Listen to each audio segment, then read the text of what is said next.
Hello readers and writers of the internet, welcome back.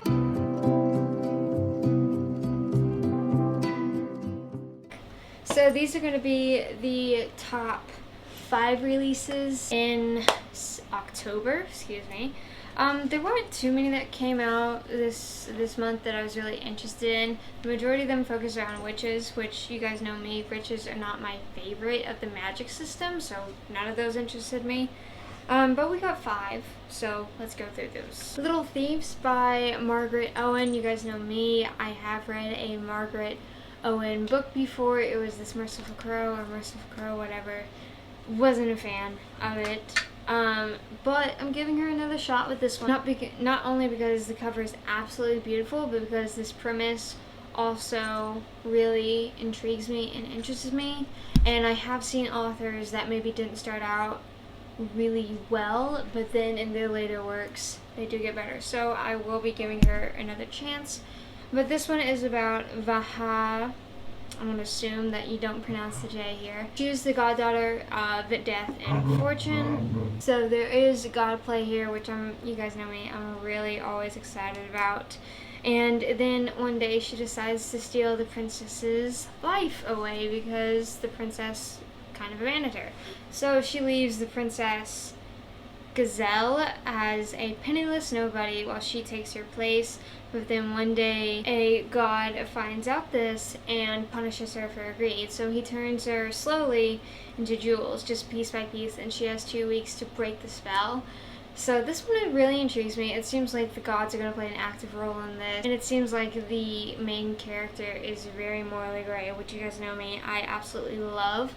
And I've already mentioned this before, but the cover is absolutely beautiful. I'm actually really excited for this book. I can't believe I'm saying it, but Margaret Owens, I am giving you another shot. That Dark Infinity by Kate Pentecost, I believe. This one comes out the 19th of October, so not too far away. And this one revolves around a man by the name of by a young man who is called Anku, I believe it is. And by night, he is a mercenary, but by day, a witch's curse has left him nothing more than bones. So yeah, I know I said that I don't want witches, but I've made an exception because this cover is absolutely beautiful and it seems like it's the right kind of witches, if that makes sense. Not so much, I don't even know how to explain it. This one, I'm just okay with it. But this comes with a price even more so because while he's still alive, he also begins to rot. And then the other main character is Flora, and her kingdom is attacked. She is a maid, and she's one of the only people left alive. She wants to find the princess, and Anku has agreed to help her. So we have that, and it seems like they make a deal, and the deal is that she has to break the curse by killing him, but A, she doesn't know how to kill an immortal, B, she's slowly growing feelings for him. So this one seems really, really, really cool, and I've said this, the cover is absolutely beautiful. It kind of low-key reminds me though of the first Pirates of the Caribbean, you know, where like by day they're just pirates and at night they're like skeletons. I don't know.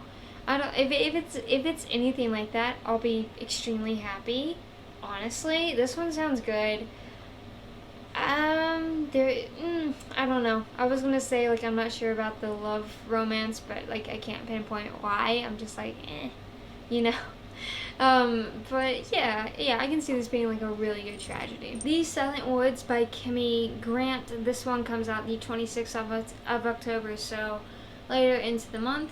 And this one follows a father and his daughter who live in isolation up on the mountains. They have no electricity, no family, no nothing. Just them, like that's it. There are only really 2 people who know them. One of them is kind of a hermit, a mysterious one at that, and then their old friend Jake, who comes up and gives them supplies every winter.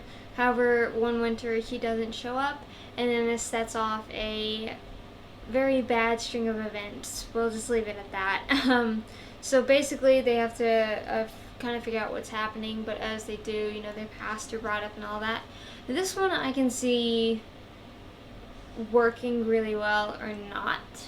and I know I know that's so broad, but what I mean by that is, in terms of working well, the premise is really good, but in terms of not working well, it would be more so just two people for the entire book just doing nothing essentially, or like, I don't know, if it turns out, or if they try to make it more into a ghost story than, you know, a mystery because they are alone, that'll be kind of bothersome, but not a deal breaker. Right now, it does have really good ratings. It's sitting at a 4.30, which is really good, so congrats to that. The cover is beautiful.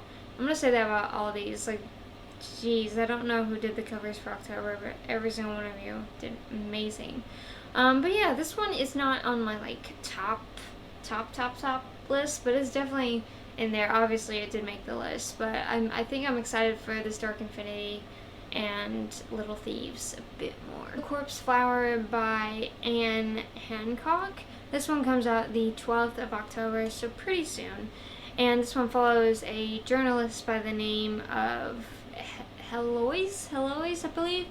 And one of her sources that she's done turns out to be lying. And this actually sets off a string of events in which she gets sent threatening letters, you know, all that kind of fun stuff from an alleged killer. And then it follows another subplot in which a person suspected of a murder 3 years previous has not been found. They think that she's ran away and all that. But then the journalist who wrote about that scene turns out dead. And all the evidence not only points to Anna, which is the person that ran away, but it also points to Heloise. So she's brought into this as well. And Heloise realizes that in order to answer all these questions, not only is she going to have to tell Anna stories, but she's going to have to dig up bits of her past that she wants to remain hidden.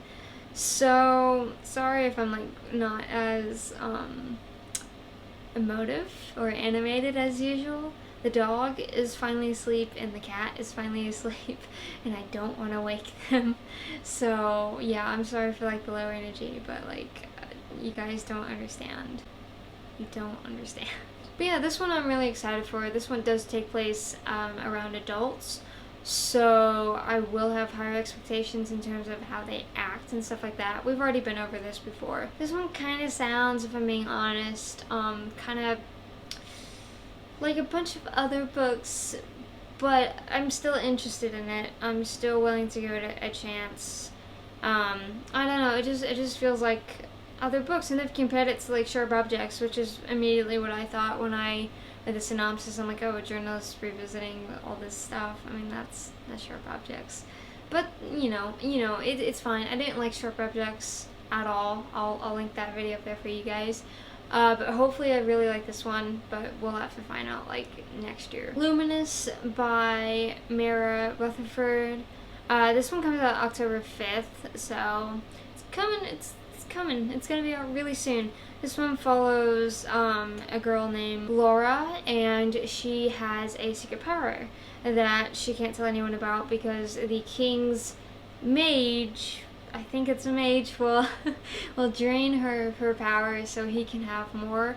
I know, again, this is another witch one, but it doesn't seem like that witchy. I'm not a huge fan of mages or warlocks or whatnot.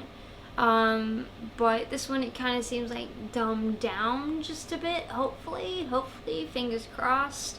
But one day she is discovered, and Darius, the mage or warlock or whatnot, doesn't take her, but decides to take her sister instead, and to make matters worse, her childhood best friend disappears too. And to stop him and get her sister back, she has to unleash the power that she's always feared.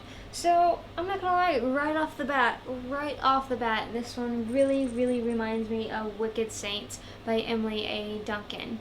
I didn't like that book. I've reviewed it. I'll link it up there for you guys. I really didn't like that book. However, I'm willing to give this one a chance,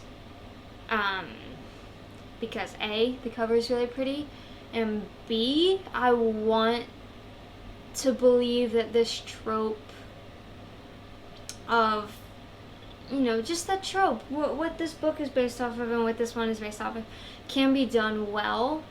Because I've only read 1 or 2 like that, and they weren't done well, you know. And I'm like, no, I want one to be done well. I want to like one of these, you know. So yeah, there's that reason for that one. As you can tell, I'm not too excited about it. It's whatever. I'm excited about it. Obviously, it's on the list, but I'm more scared than anything because I don't want it to turn out like Wicked Saints.